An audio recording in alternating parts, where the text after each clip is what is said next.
નમસ્કાર, આપ જોઈ રહ્યા છો નેશન પ્લસ ન્યૂઝ. હું છું આપની સાથે હેતલ ભગત.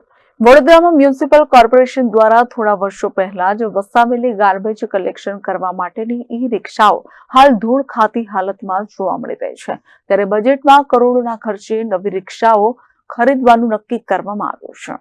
વડોદરામાં મ્યુનિસિપલ કોર્પોરેશન દ્વારા થોડા વર્ષો પહેલા જ વસાવેલી ગાર્બેજ કલેક્શન કરવા માટેની ઈ રિક્ષાઓ હાલ ધૂળ ખાતી હાલતમાં જોવા મળી રહી છે. ટૂંકા ગાળામાં જાણે આ ઈ રિક્ષાના પ્રોજેક્ટની હવા નીકળી ગઈ હોય તેમ લાગી રહ્યું છે. આશરે 40 જેટલી ઈ રિક્ષાઓ ધૂળ ખાતી હાલતમાં જોવા મળી છે.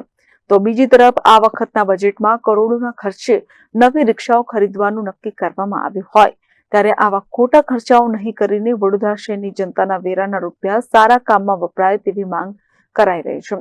વડોદરા મ્યુનિસિપલ કોર્પોરેશન દ્વારા શહેરની નાની સાંકડી ગલીઓમાં કચરો એકત્ર કરવા માટે ઈ રિક્ષાઓનો પ્રોજેક્ટ હાથ ધર્યો હતો. હાલ આ 40 જેટલી ઈ રિક્ષા ભંગારની સ્થિતિમાં જોવા મળી છે. ત્યારે જાગૃત નાગરિક અતુલ ગામીચીએ જણાવ્યું હતું કે વડોદરા શહેર સ્માર્ટ સિટી, વડોદરા શહેર સંસ્કારી નગરી અને વડોદરા શહેરમાં સ્વચ્છતા અભિયાનના કાર્યક્રમો કાગળ ઉપર રહ્યા છે. તેમ પાલિકા દ્વારા ટૂંક સમય પહેલા ઈ રિક્ષાઓ ખરીદી હતી અને દાતાઓ દ્વારા ઈ રિક્ષા આપી હતી. પરંતુ આ રિક્ષાઓ 6-8 મહિનાની અંદર ભંગાર હાલતમાં થઈ ગઈ છે. બેટરી બગડી ગઈ છે, વાયરો તૂટી ગયા છે, અંદર સામાન ચોરાઈ ગયો છે અને એ રીતના અત્યારે જોઈ શકાય છે કે ખડકલો ઉભો થયો છે. પાલિકા ડ્રાફ્ટ બજેટમાં નવી ઈ રિક્ષાઓ ખરીદવાની ચર્ચા કરી છે. હવે જો જૂની ઈ રિક્ષાઓ 6-8 મહિનામાં બગડી જતી હોય તો નવી ઈ રિક્ષાઓ ખરીદવાની કોઈ જરૂર નથી. બીજી બાજુ 50 કરોડ જેટલો સફાઈનો વેરો ઝીંપવામાં આવ્યો છે. તો શું ઈ રિક્ષાઓ કામ લાગશે? ત્યાં ઈ રિક્ષાઓ નાની ગલીઓ માટે છે, પરંતુ કોઈ ડ્રાઈવર હોતા નથી, ચલાવનાર હોતા નથી. અમારી એક જ માંગ છે કે આવા ખોટા ખર્ચાઓ નહીં કરીને વડોદરા શહેરની જનતાના વેરા સારા કામમાં વપરાય તેવી અમારી માંગણી છે.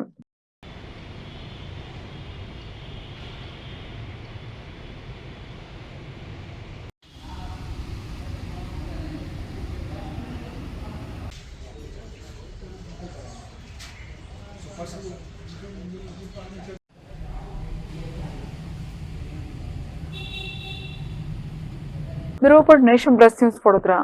સમાચારોના સતત અપડેટ મેળવવા માટે અમારી નેશન પ્લસ ન્યૂઝની યુટ્યુબ ચેનલને સબસ્ક્રાઇબ કરો, બેલ આઇકન દબાવો અને જોડાયેલા રહો ફેસબુક, ઇન્સ્ટાગ્રામ અને ટ્વિટર પર.